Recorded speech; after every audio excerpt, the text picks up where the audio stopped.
Welcome to episode 11 of Katanagatari. We're down to the last two now. Ho-Oh has his sword, Penguin was injured, and presumably we'll be dealing with him in this episode, and Hite and Emonzaimon will get involved somehow. I don't know what's going to happen in these last two episodes. It'll be really interesting to see how it all wraps up, so let's get into it, see what happens. We're going to watch it and discuss it. Got the subtitles and the timer if you want to follow, or you can pull up the episode by yourself, but let's go. Episode 11. In 3, 2, 1, play. It is the Sengoku era, a time of war. Okay, so we're gonna get some flashback. That's cool. I definitely want to learn more about Shikizaki and some of the history. I wonder if we'll ever see the man himself. I would sure like that. We don't have to go in search of the swords anymore. We know where the last two are. So here we have someone training with a sword, and somebody else here. Is one of them Shikizaki, one of them Kazune Yasuri? Is that guy who's training with the sword Kazune?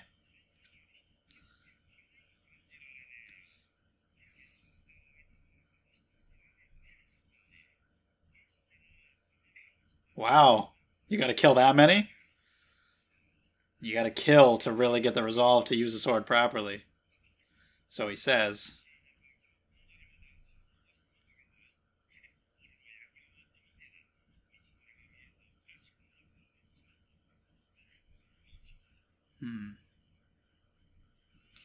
Looking like the guy from Skyward Sword.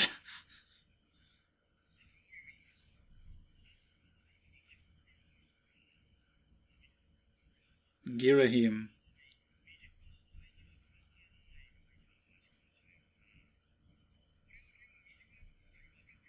Yeah, he looks like a Yasuri.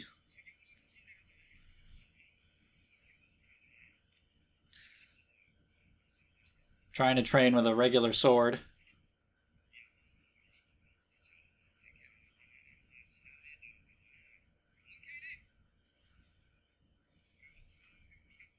That's it. Just wants to master it. Regardless of the country around him.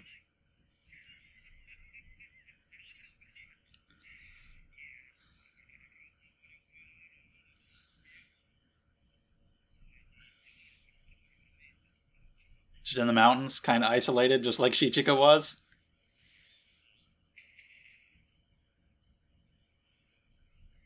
People dying all around.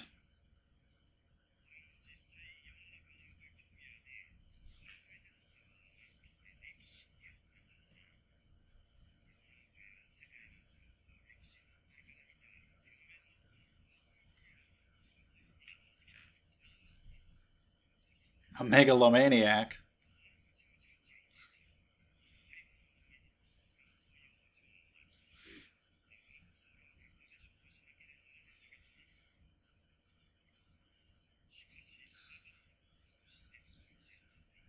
I did not expect this character design, but it's pretty cool.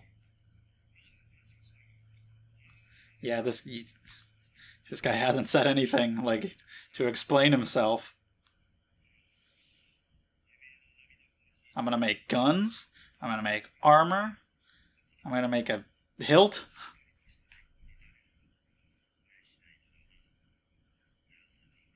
There we go. And Shikizaki's a pretty eccentric looking fellow.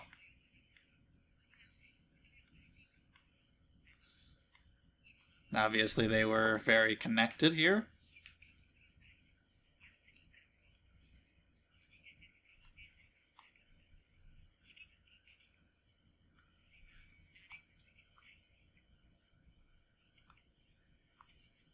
And he drops the sword. Well, that's a cool way to start the episode. But yeah, you know, we don't have to go off in search of the sword, find out who its user is and what it does and everything. For these last two, we're just going to be resolving everything with the last two swords. with the Maniwa, with Hitei, and anything else we have to learn with the Kyotoryu being the 13th sword and whatnot. So I'm curious what's going to happen. While the OP is playing, let me say that if you enjoyed these videos, subscribe to the channel. There's a new episode of Katanagatari every Wednesday for a little bit longer. And videos every other day of the week, other shows.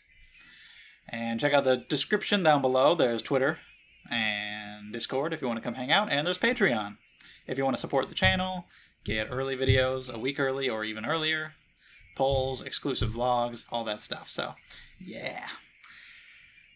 But yeah, I'm pretty excited to see what's going to happen in these last few.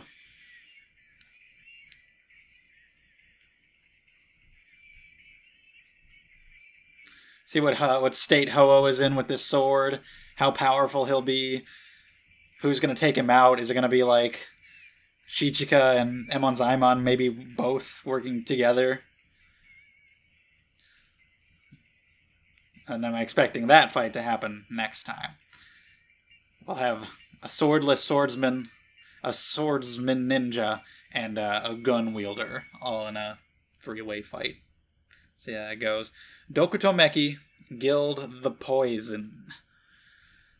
The most venomous one. Alright, a little recap of all the swords.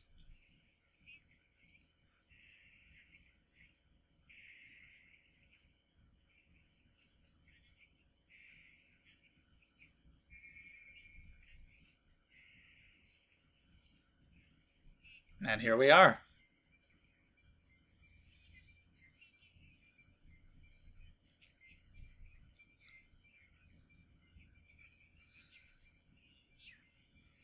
Pretty good, considering their track record.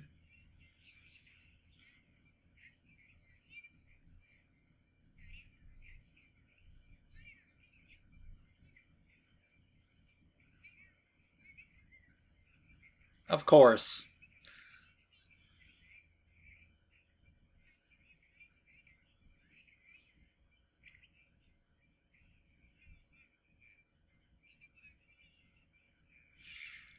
Yeah, sometimes. You were more important, honestly, in most of the victories, but sometimes.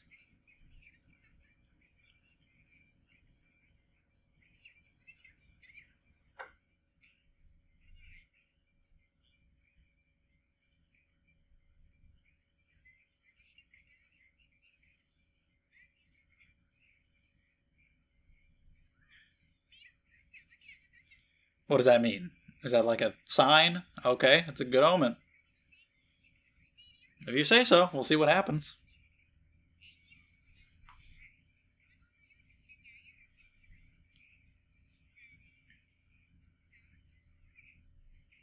I'll take your word for it.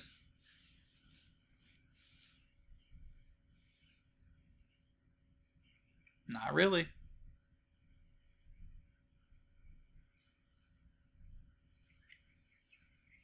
You don't have that much, yeah.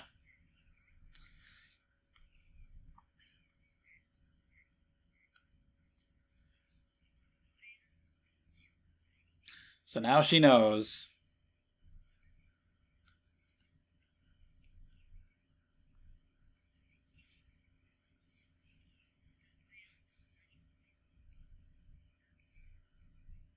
Yeah, it seemed that way.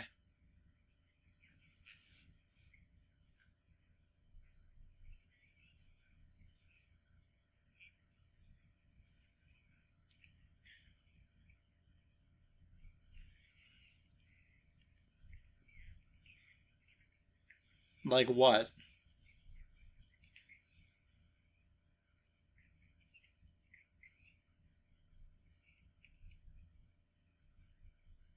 Okay, well, clearly she knows now. And there we have Ho-Oh and Penguin, so this is before the incident occurred, where I'm pretty sure... Okay, so they encountered Emonzaimon. Maybe he did hurt Penguin, but I'm assuming Ho-Oh did it himself, because he was taken over by the sword.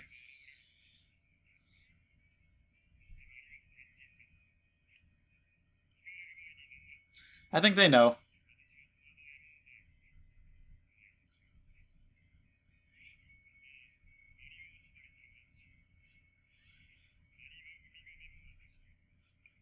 Penguin is so distressed by all this, and Ho-Oh is just not reacting.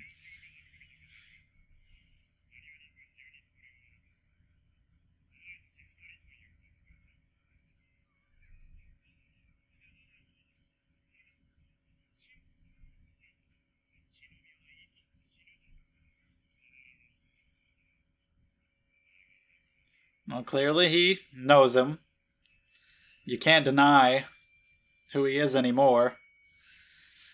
Clearly he does.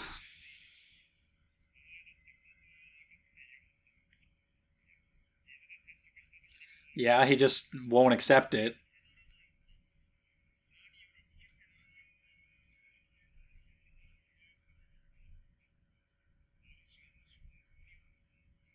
Your real name.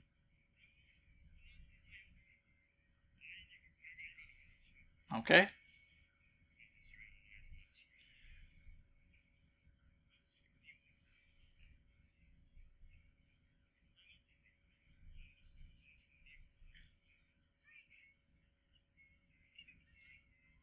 Does Penguin have any, like, offensive ninpo? Is he a fighter at all? I don't know.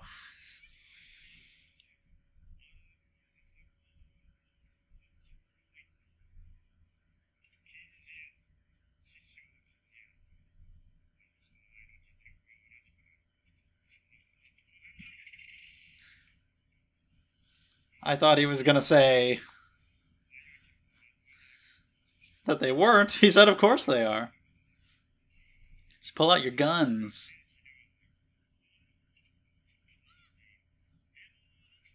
Wow.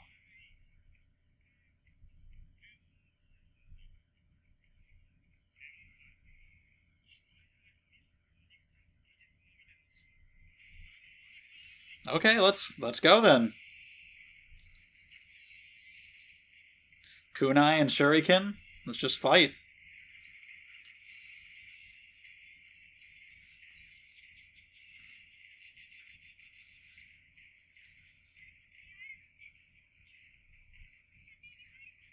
I didn't think we'd see all this. Well, that was fast.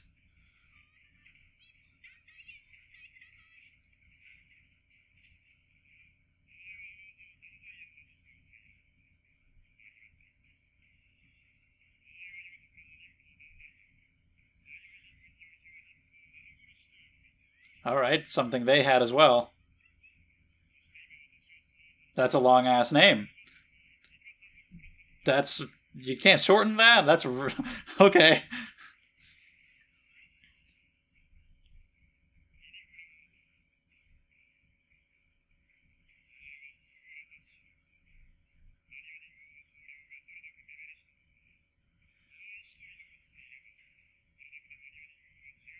So you're giving Ho-Oh a lot of credit.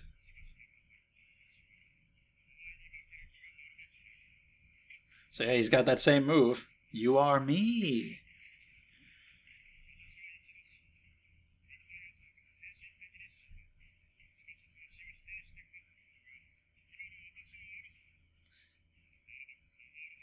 So he's left behind with what he was, and now he is Soda Emonzaimon. That's who he is now. That's what his name is.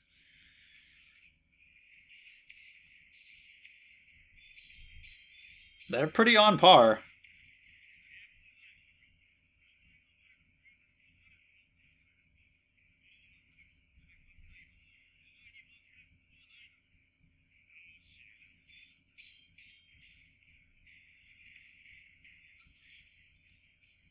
It doesn't seem like they're gonna get anywhere. They learned Ninpo from each other? Was that implied?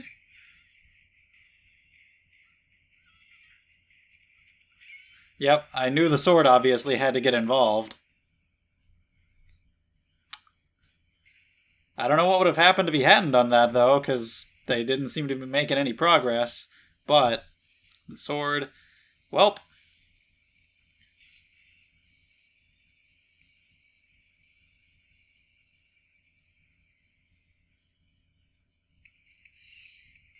Just made him crazy. What happened to Emonzaimon? Whoa, yeah. Is he stronger now? Oh, whoa.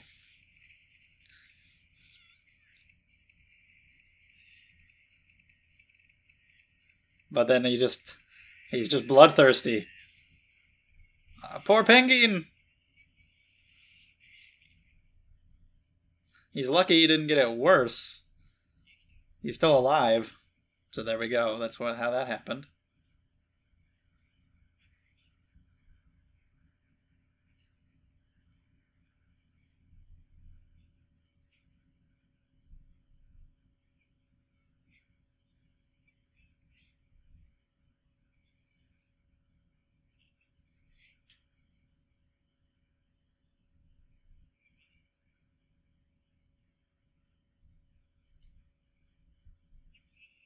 Not quite.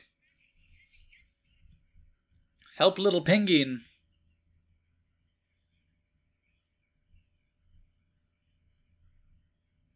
Look at him! Without his hat.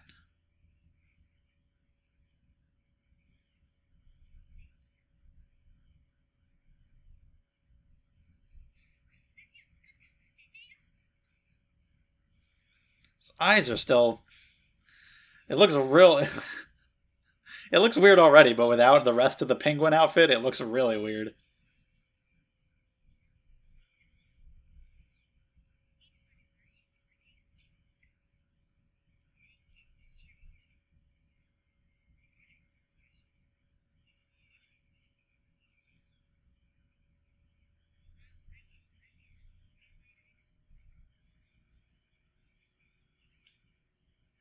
Yeah. I don't know if he's like really a little kid or if he just looks like it. Is that right? For what? What can he do? Holy shit. He did say he would be the next head after Ho-Oh left.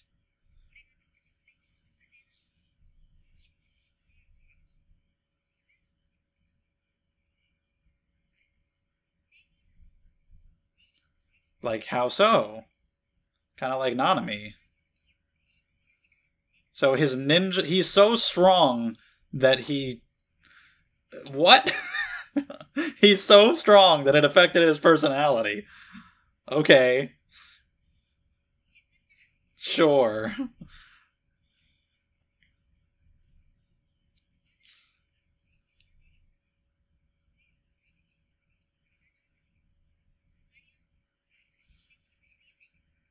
Yeah, that's right.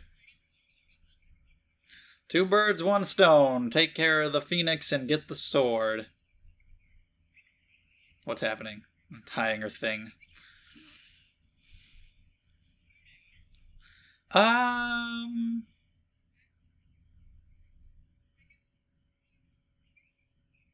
Alright, let Penguin rest. I want to know more about this crazy ninpo of his. Hey, that's rude. He's a cute little penguin boy.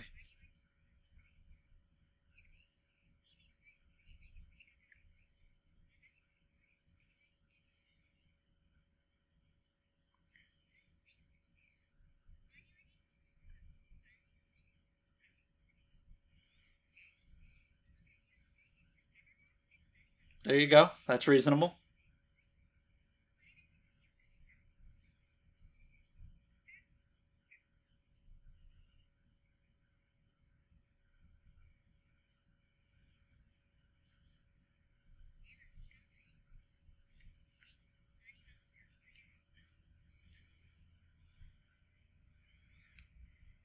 Back to Hite.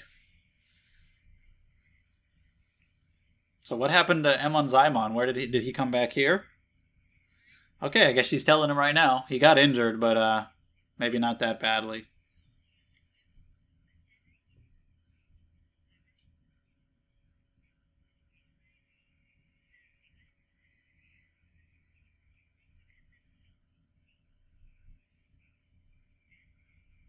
Saying my ancestor is really strong, as in Shikizaki. Is she saying that because like the sword has the strongest of Shikizaki's venom in it? And that's like the power that she's referring to, that the power that has possessed Ho-Oh?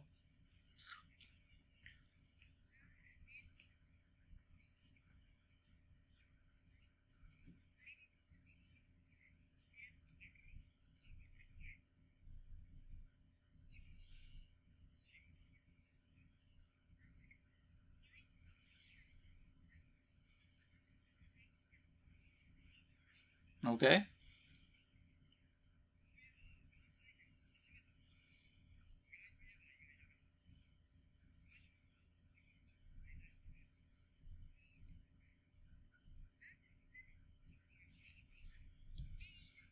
Just recapping the journey.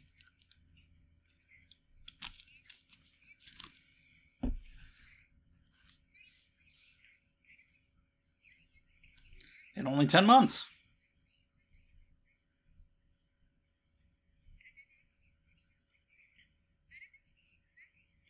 Maybe. A peaceful, leisurely journey. Okay, Nami.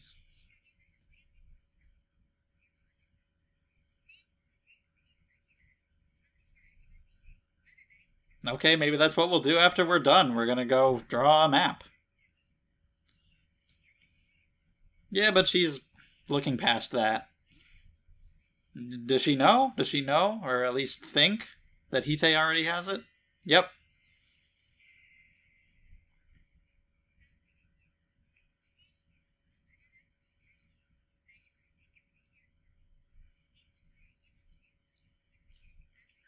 That's right.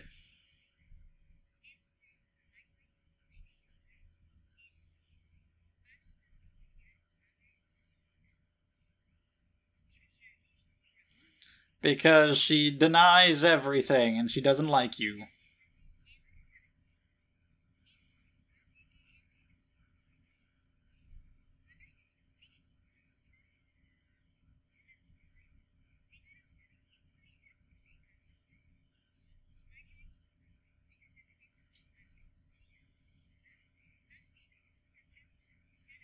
Yeah, no.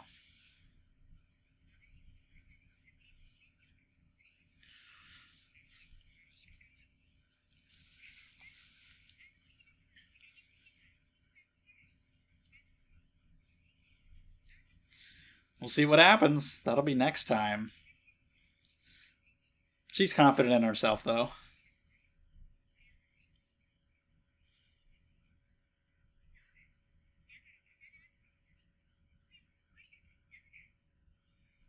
Yeah, she's confident. She's looking past it. She's... thinks she's got it in the bag.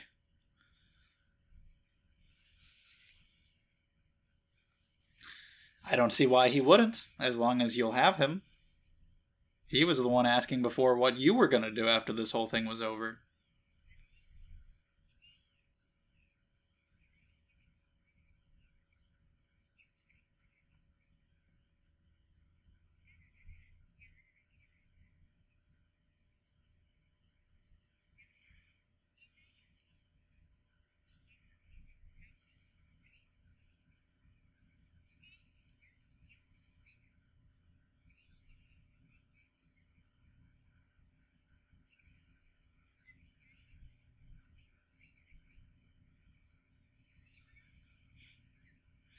But of course, things have changed, and it's good to know that she's saying that she wants him to stay around.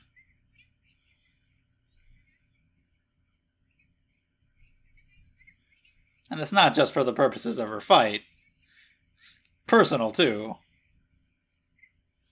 Trying to make excuses.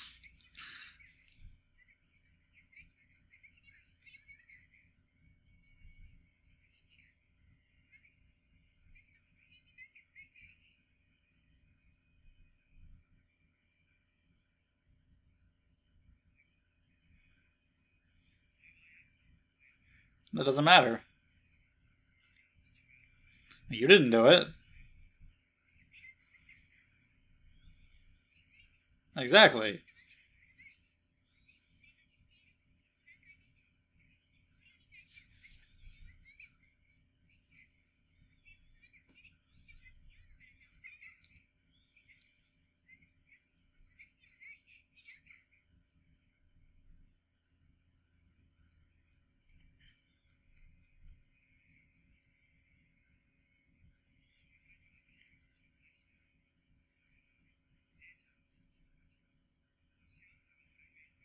Yeah. What else am I gonna do?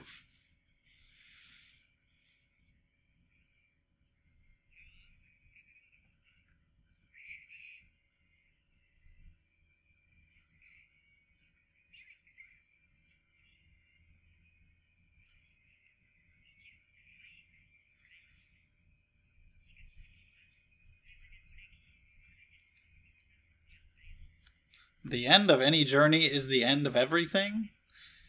I don't know what that means. I don't think that makes sense. Anyway, look at little penguin!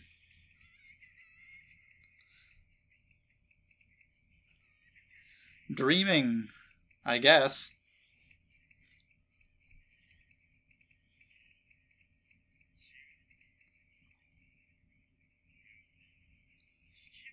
So, is he literally possessed? Because she said, like, my ancestor has this power. So maybe that's what this sword is. The strongest Shikizaki venom is... He put his soul in the sword or something. So... okay. Weird. Yeah, she didn't even hurt you. So he's not even Ho-Oh anymore. He's just totally... Like, we're fighting Shikizaki? Right? Why? I thought it just made him bloodthirsty and made him crazy. This is Shikizaki? Is he in his right mind? Is he doing... What's he doing? What's he trying to do? Are we really gonna have to fight him? Is he the... Huh. Be interesting for him to be, like, the final boss, but this is episode 11. Still more after this. Oh, hi! Oh no! Penguin! Use your crazy ninpo, whatever it is.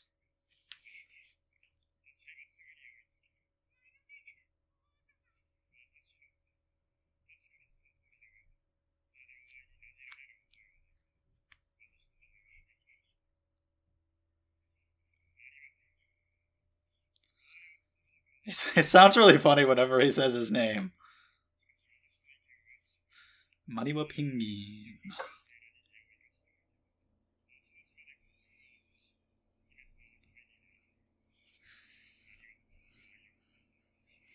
I don't necessarily expect any of the Maniwa to survive, but, you know, they were having that conversation that made it seem like Penguin might.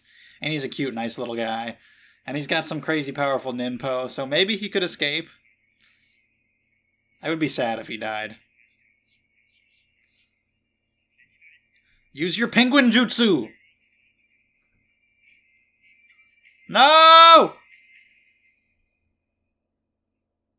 Shit, he's fine. Is he fine? What happened? He missed. What the hell? What's his ninpo? Okay. Holy shit. Fate ruination? What the fuck? What does that mean?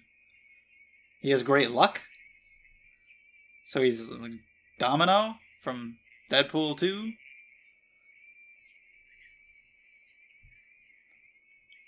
That's his... That's... Why did... Huh, interesting.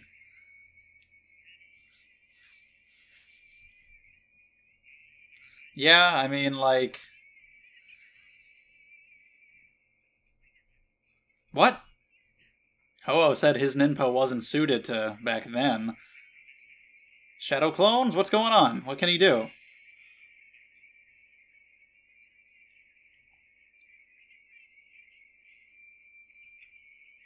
But it picks up speed.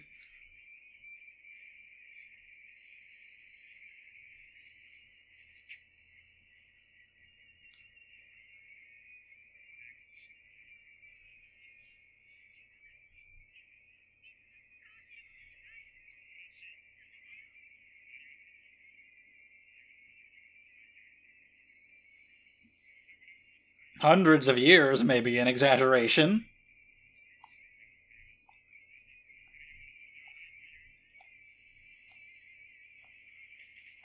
Whoa, okay, so you don't aim at him. Just shoot.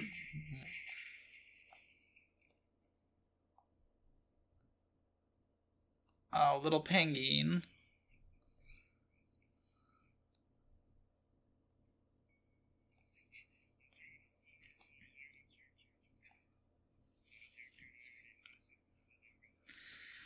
Ah, the Luffy versus NL punch the boat technique. Ricochet.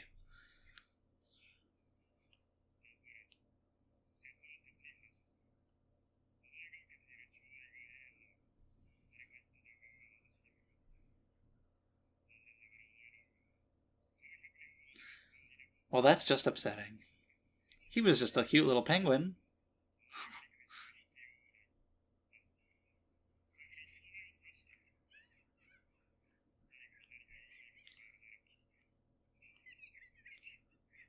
Well, that's sad. Oh, why you gotta be an asshole about it? Ah, no! That's so mean. I'm upset. Oh. Well, geez. That's just not nice. What the fuck, man? Not cool indeed. Very not cool. Well then, here we are, I guess.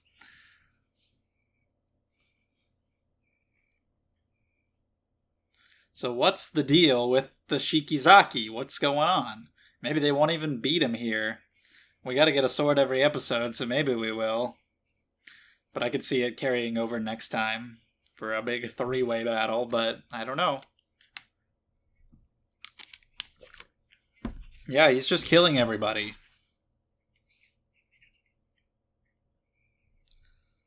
So everybody's dead. Penguin's dead. Ho-Oh's not even Ho-Oh anymore. Penguin, that was sad. It is. Do you think it looks normal? It's glowing.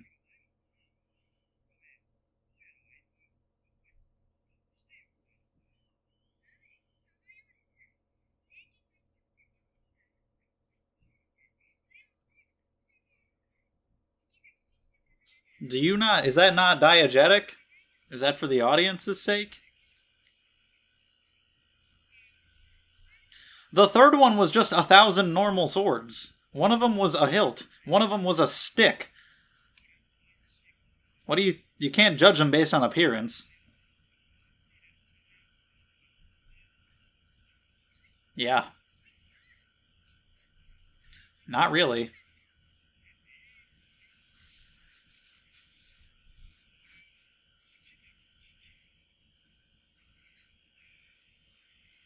Very interesting development. What's he doing here? Yeah, like, that's so absurd. Why would he lie? Why would he say that? So it has to be true. He can access Ho-Oh's memories.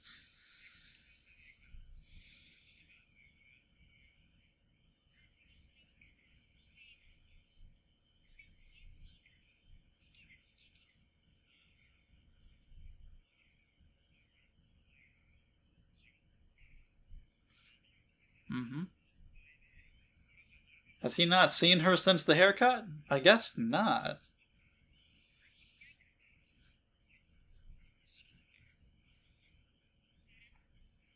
Well, yeah.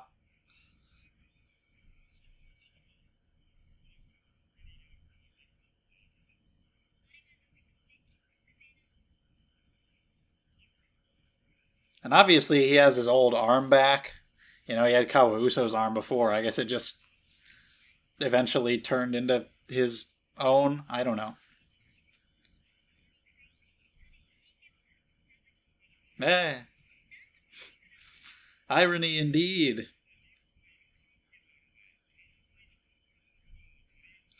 Yeah. He kind of has his hand still, so it's like turning into his own.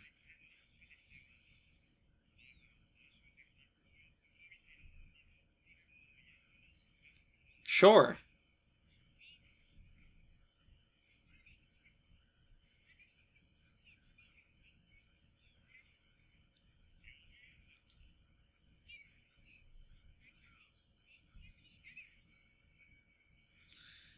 Didn't kill him. Left him alive.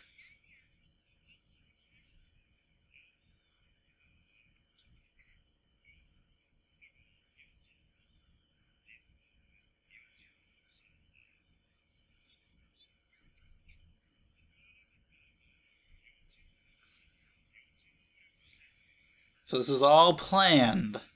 He wanted them to come here.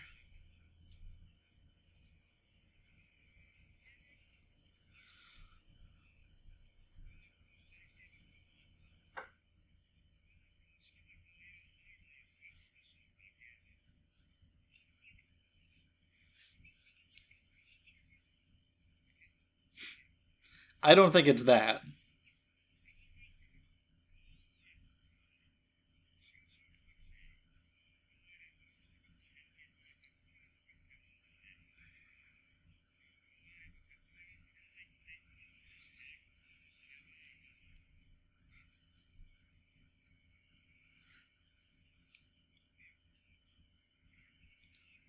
But their owners? I was gonna say like where they ended up was like kind of faded. But yeah, that's why there's guns.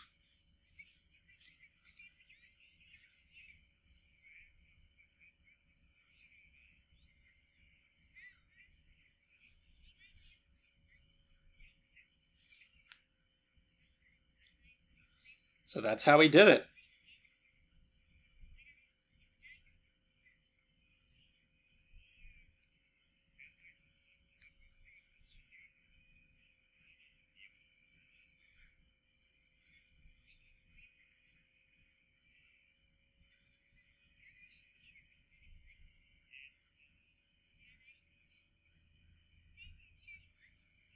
This is a lot more than that.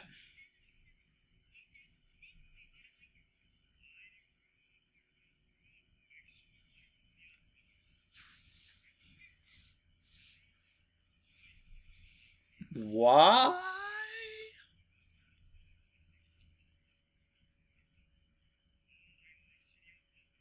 Okay. You don't care.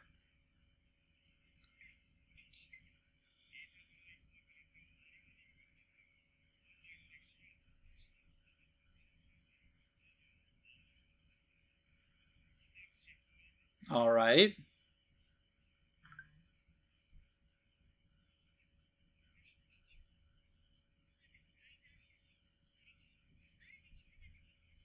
Well, the Itezoras are gone except for one. The Maniwa are gone, basically.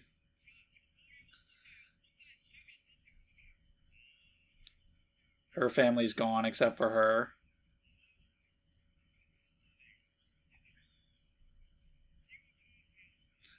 Yeah, that's right.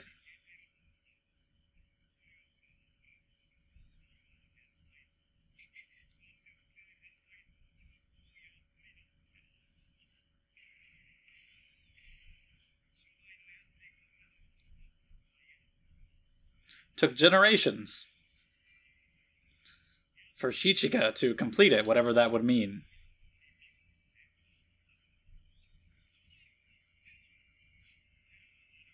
Yeah.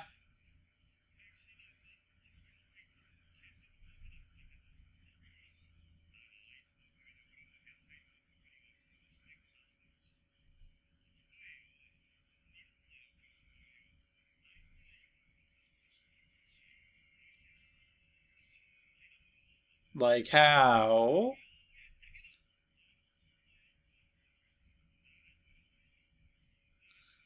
Oh, I thought he meant I'm like your father, as in I am similar to your father, Mutsue Yasuri. But he was saying it's kind of as if like I am your father. You could have gone either way with that wording.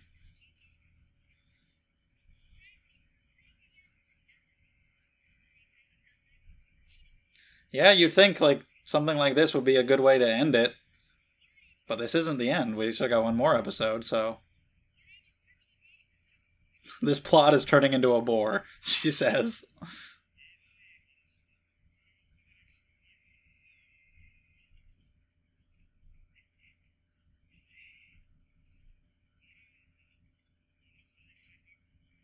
He's got techniques from the future.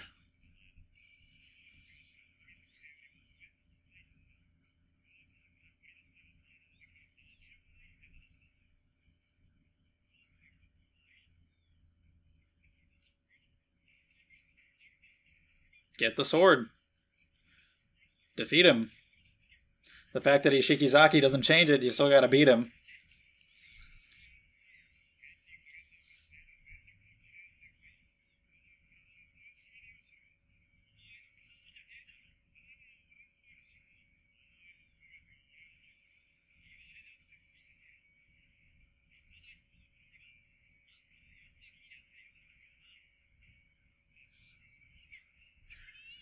Begin. Okay, let's go. Hajime.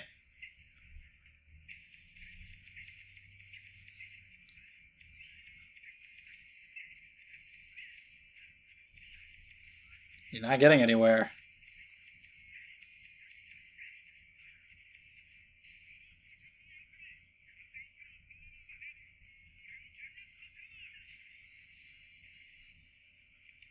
Well, damn.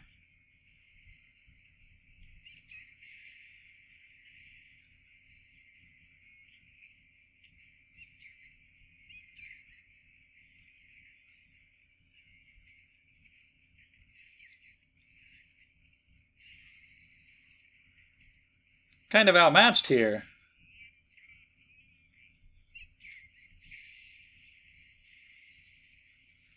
It's a pretty destructive swing.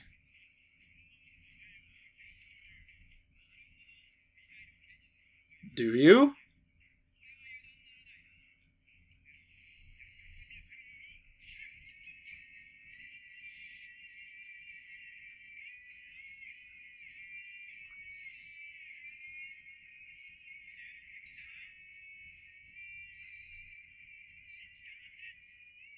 He might just... I don't know why he's smiling, if he still thinks he won't be defeated, or if he's just happy that Kyoto Yasuri is such a good completed blade.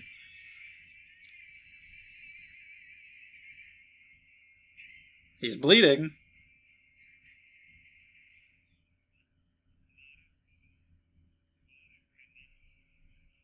There goes the venom from the sword. That would be the end of Ho-Oh, if there was anything left of him in there. And I guess, okay, I guess we did it. That was okay.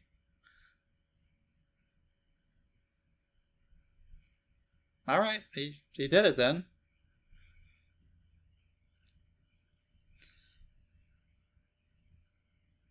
What a strange development.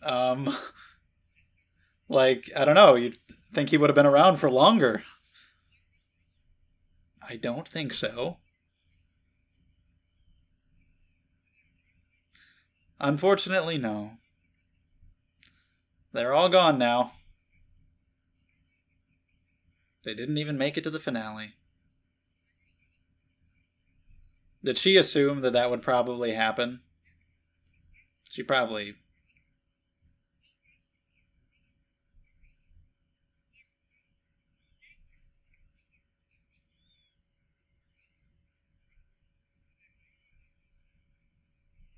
Well, I mean...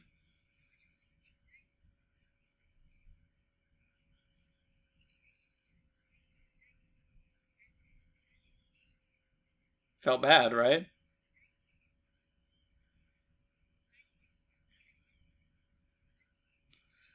Killed quite a few people.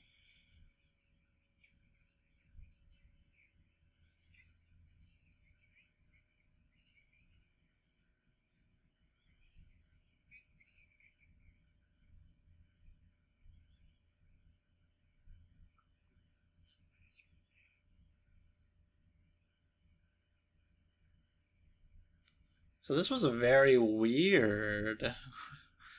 I want to see what happens next, where it goes next after something like that happened. I have so many more questions.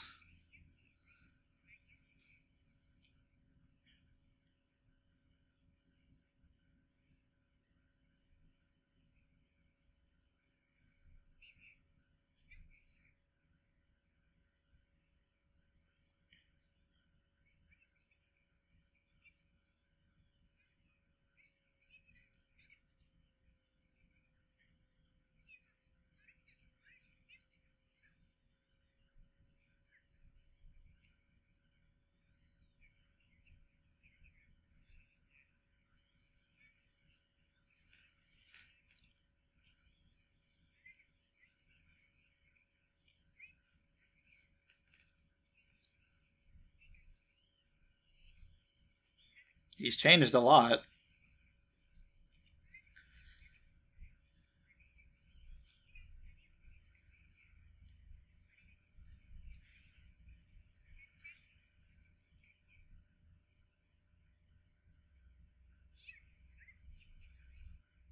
I don't think it's weird.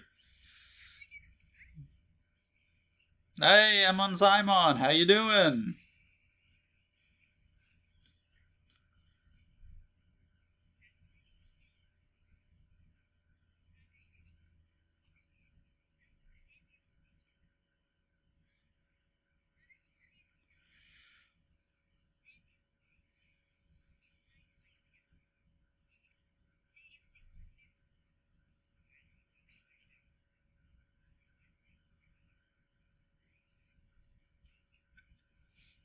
I assume it's going to end right about here, getting ready for them to face off. Or maybe they're just going to talk for now. They have 11 swords, and then you've got the guns, which Hite and him have.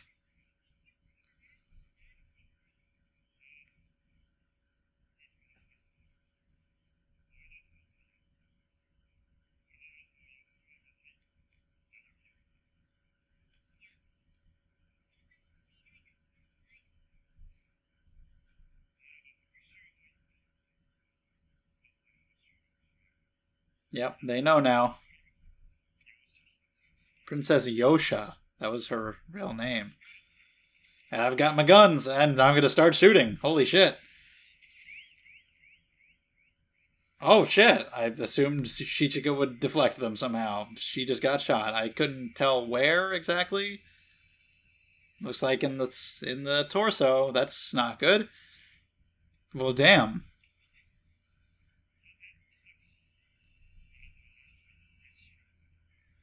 He's gonna be pissed. Yeah, that's bad.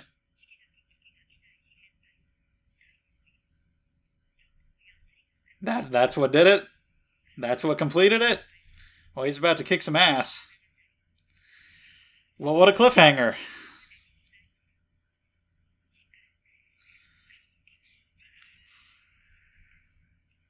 Well, shit.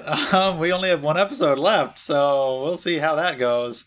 That's a hell of a cliffhanger, so let's discuss that episode. Alright, episode 11. This goes in some interesting places where we get to meet Kiki Shikizaki in the past and the present, with the little flashback of Kazune Yasuri and him. I didn't expect the episode to start that way. That was kind of cool to see. His design, from what we see of it, is very interesting. I really love the designs in this show, and he looks really eccentric. And you've just got Kazune Yasuri trying to be a swordsman, not too great, just alone on a mountain trying to wield this thing. And I think it's interesting how he was so like isolated from the world. How Shikizaki was saying, like, you don't care about the world or anything else around you. He just wanted to focus on his goal of the sword. And then that's like the same with Shichika, but under different circumstances. Whereas this guy just chose not to care about everything else around him. He's just like alone in the mountains, in the forest, focusing on the sword. Shichika was isolated against his will. He was just on this island and didn't know anything about the world other than his own way of swordsmanship, which of course came from those two. And Shikizaki telling him all this stuff and about how he wants to change history and everything, and just getting to know him a little bit was kind of neat. And then he's in the present as well, because it's not just that this sword that Ho-Oh has the strongest Shikizaki venom, takes over you, makes you bloodthirsty and crazy. He literally possesses you. Straight up, Shikizaki's soul or whatever is in that sword, and then it possesses you. And I don't know how that works entirely. Like, Ho-Oh was killed. Is Shikizaki dead now? Like, if somebody else tried to use the sword, would it happen again? Or is he gone for good? I don't know. But we get a lot of information about him. There's still a lot that we don't know, that I really want to watch the next episode to find out about and see how the payoff is going to go, see what this is all leading to. Because it was mentioned before about the whole changing history thing that Takahito Hida was trying to do. Shikizaki, because he could see into the future, wanted to change history for whatever reason. I don't know to what ends. We'll see how that goes. I'm sure it'll be explained next time. Takahito Hida knew about it, didn't want that change to happen, and wanted to change it back. Again, for whatever reason, started the rebellion, which failed, and things continued along apparently the way Shikizaki wanted. But, like, to what ends and in what way, I don't know. It's cool that we get the more of an explanation about how he made the swords. That's kind of interesting, actually, because of course they're not like so insane. Like I've said before, they're not like Bleach Zanpakuto. You don't have some sword creating an ice dragon, but you know, they're obviously fantastical, supernatural for the world that they're in. And we've said before that it's like alchemy and stuff like that that he studied, but to learn that he looked into the future and saw these futuristic techniques and incorporated them into his swords, that's a really cool explanation, especially when you have stuff like the guns and whatnot. That's interesting.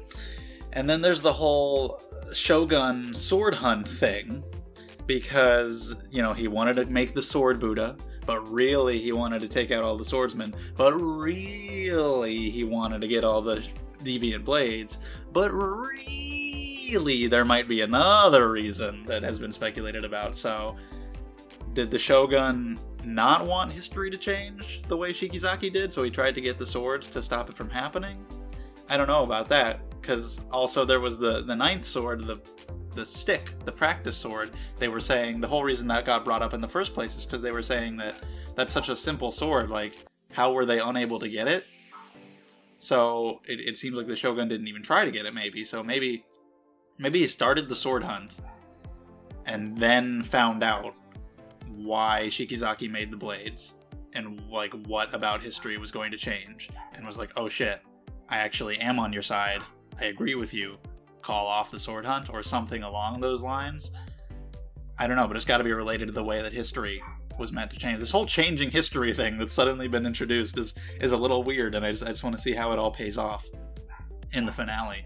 But he also said like the Itezoras and Togame are a result of this, that they weren't going to exist in the original history. That's a little odd. Like, why specifically the Itezoras? Like, what? How did things change to create a clan of people with monster strength? Like, what happened there? I assumed they already existed, and you know, he made the heavy sword, and then that's specifically suited for them, give it to them. But they didn't exist yet, and they came into existence because he made this. Like, how does this work? How does this all? What is this all leading towards? I really don't know. But as for the actual fight with Shikizaki in this episode, I think I've used the word anticlimactic in every single episode of this show, but I really can't help it. It was anticlimactic as fuck. It was actually really disappointing. This whole plotline with Shikizaki being in the present possessing Ho-Oh, actually, I felt was really disappointing, because it seems like a pretty huge thing, but it's over so fast. And we'll see where it leads in the next episode, of course. I can't judge the whole thing, but just from what I have in this episode alone, it really felt like there could have been so much more to it. It really felt like that could have been big endgame material, like he could have survived this episode, carried over into the finale, and been a bigger presence, and we could have gotten more from him, gotten to know him more, and I'm sure we'll get a lot of information about him in other ways. But still, like, that was such a big thing. It was such a sudden, surprising thing. Like, Ho-Oh is possessed by Shikizaki. The man who made the swords himself is here. That seems like big endgame boss material, and it's just taken care of so quickly, and not even in an interesting way. You know, there's nothing really interesting about the way Shichika wins. Not like, oh, what will Shichika, how will he have to apply the things that he has learned? What will he have over Shikizaki that will allow him to triumph? Nothing, he just wins. Like, he just does the moves, and he just wins the day. Like, he doesn't have to, like, do anything special. He's just like, you're not even good enough to beat me. And he's like, yes, I am. And then he does the move, and that does it. And it's like, oh, that was it? I didn't think that was it. When he got hit by all that stuff, I was like, nah, he's gonna be okay. But no, he was fucking dead. And I'm like, oh, that's it, I guess? That's just done now? Okay. Sure.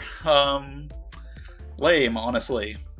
So we'll see how it all goes. I'm sure that this is what Shikizaki wanted to happen. Like, he wants the Kyotoryu to be perfected for whatever reason, and so the Kyotoryu beating him was part of that he wanted to happen. Clearly, that was a test for Shichika, so it seems. So, you know, I understand that, but still, just like the fight itself and how quickly this plotline happened that seems like it could have been such a bigger thing, went by so fast that, you know, we'll just see where it goes. We'll see. Just within this episode, it was pretty disappointing without knowing all the answers. which we'll get next time. And if they're satisfying and they make this more interesting in retrospect, then cool. And if they're not, well then, we'll talk about that then. But yeah, just for now, that's what we get of him in this episode. This episode as a whole wasn't really one of my favorites for that reason. Like, there's a lot of interesting things presented, like the stuff with Shikizaki and all this theorizing about changing history and like Penguin's abilities, and there are cool things in the episode, but a lot of it is just like, since I don't know where it's going to go, I can't get like super invested in it yet because I don't know what the payoff is going to be. They're interesting ideas, but without knowing where it's going to go, I can't say that I love them just yet. And some of the Shikizaki stuff, like I already talked about, it's a little slow at some parts too, because it's kind of recappy, which I also understand as the penultimate chapter here before the end, just kind of reflecting on everything that we've done, just like a little recap about all the swords and their owners, and just Togame and Shichika standing in front of the water, just kind of reflecting on everything that they've done and discussing where they're going to go from there, which I did like. I liked a lot of the stuff that they were talking about in that scene, like Togame wondering if he would stay with her, because that's what he had been questioning quite a while ago. Like, what are you gonna do after this whole thing is done? What are you gonna do with me? Am I gonna have a position still? Like, what's gonna come of all this? And she's now asking him, like, hey, will you stick around? I want you to stay with me, which is great. I did enjoy a lot of that conversation. It's just a lot of the episode did feel kind of slow because of some of that, and a lot of that has to do with the visuals. It's a little unfair that I'm also watching Bakemonogatari right now, another Nisio Oisin work that is incredible visually.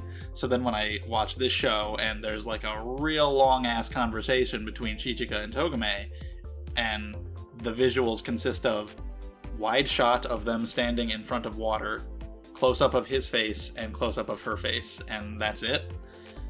It gets a little boring when it's, you know, it's not visually diverse. Then you have the Penguin stuff, and I was sad. Penguin was a cute little penguin boy, and I wanted him to have a good time, have a good life. We had this conversation with him and Ho-Oh last time about how after Ho-Oh is gone, after this whole thing is done, Penguin will be the new leader. It'll be a new direction for the Maniwa. I guess like all the Maniwa are just dead, because their village is decimated. All the people who were there are dead. All the heads are dead now. They're all just dead. They're gone. It's pretty bad. Pretty messed up. I've had many mixed feelings about the Maniwa throughout, but that is definitely a tragedy. And little Penguin, you know, he was cute. I had hopes that maybe he could survive. Emonzaimon showing up was kind of scary and suspenseful that he showed up like that, and you're like, oh no, he's here to just assassinate poor little Penguin. this cute little penguin kid, and it was cool watching his power. Like, he has this ultimate luck. You shoot at him and the bullets just miss. That's kind of power I've seen in other things before, but it's fascinating. It's very easily defeated, though, by just ricocheting bullets, and finishes him off. And just like the animation and the presentation, like when he put the gun in his mouth, and it was rough. It's hard to watch, and it was sad. Like, I get it for what he's doing and why he would want to take out all the Maniwa bosses. You know, he is still a Maniwa boss. I can't just see him as this cute little kid. But also, it's like, it was a sad moment. And if Emonzaimon dies next time, I won't be too broken up about it. And now, especially after what happens at the end, which was pretty surprising, just comes up, bam bam, shoots Togame twice. When he shot, I didn't think she was going to get hit. I thought Shichika was going to like jump in the way, something, get her out of the way. She just gets shot twice. Doesn't like graze her. It's not ambiguous where it might have hit her. If it might have hit her, it straight up shows twice in the fucking gut. Shichika be pissed. I don't know what's going to happen with her exactly. I would hope she'd be okay. I mean, if she were to die, I wouldn't imagine it would be like until the end of the next episode, so I don't think she would die from this, you know? I have to imagine for now that she'll get help and be okay somehow. But for now, Shichika pissed, so I guess we're gonna start right away, unless we do flashbacks or anything else, or cutting somewhere else. Like, the next thing we see from Shichika will probably be him straight up attacking Emonzaimon. So, see how he fights against guns. And then how it all resolves with Hite, I don't know, because they know now. They know who Togame is. And it's an interesting end to Ho-Oh as well. I'm not totally sure how I feel about it, because, you know, I would have liked to have seen Ho-Oh more just on his own as Ho-Oh. But it is a really interesting development for him to be taken over by Shikizaki, because that was just so surprising. And like he even said himself, this man who like takes from other people and incorporates it into himself to extend his own life. It's ironic that he's taken over like this by Shikizaki. So as much as I would have liked to see more of him just on his own and, you know, have maybe like a death scene where he was himself, I do like what happened with Shikizaki. And then there's just more about the past between him and Emonzaimon, so I'm sure we'll still get a lot of Emonzaimon next time too. I don't think he'll be killed right at the beginning or anything, although you never know. Anticlimaxes in this show, they always sneak up on me, so maybe he'll just die right at the beginning. But getting a bit more about the past of those two together, I definitely want to see more of them in the next episode. And it was fun, the fight that they had and how they seemed so evenly matched with all their ninja techniques and whatnot. And yeah, this episode, like I said, not really one of my favorites overall. It was kind of slow in some parts, and a lot of it feels like bigger setup for payoffs that have yet to happen. Ideas that are interesting, but I have to see where they're gonna go before I make a full judgment. But, you know, the penguin stuff was emotional. I didn't want him to die, and it's pretty upsetting that it happened.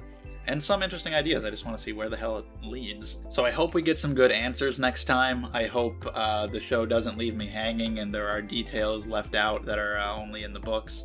I will finish reading the book someday, so I'll get that eventually. But, you know, I definitely want it to all be in the show, too. I want the show to be as good as it possibly can. So I'm curious to watch the finale and see what we get out of all this. You know, they were also talking about how, like I said before, he said the Itizoras and Togame and the Maniwa clan, you know, were all things that wouldn't have existed in this original history, and now the Maniwa are all dead. Togame is shot. So I wonder how that's all going to go. Like, if they're going to try to change history back to how it was originally supposed to be. The Maniwa are all dead, so that's already course corrected. Will Togame die as well? And that'll be, like, on the path to setting things back. Maybe, like, there'll be an option to heal her, and she'll have to say, like, no, don't, because we have to let me die to alter history back or something. But then they also mentioned the Itizoras, and Konayuki is still alive. Maybe that's okay, because they were all wiped out except for her, so maybe that's enough. Like, maybe if she were to have a child with somebody else, with a regular person, it wouldn't pass on the crazy Itezora strength, and that's, like, essentially what makes them special, dying out. Or maybe we'll randomly cut back to Konayuki and someone will kill her. I sure hope not, but yeah, I don't know. I have a lot of questions. So I am intrigued about where we're gonna go, and I really have no idea how it's all gonna wrap up, and I feel like there's a lot. I feel like there's a lot that we need to address in the finale, so I'm actually glad that it's, you know, 45 minutes. Some episodes I feel like kind of drag on, but I feel like there's a lot that can be addressed next time in that long run time, so we'll see how it goes. So let me know your thoughts on this episode. There's quite a lot to it. We'll talk about it in the comments. If you enjoyed the video, subscribe to the channel. Check out all the links down below in the description. Thank you guys so much for the support.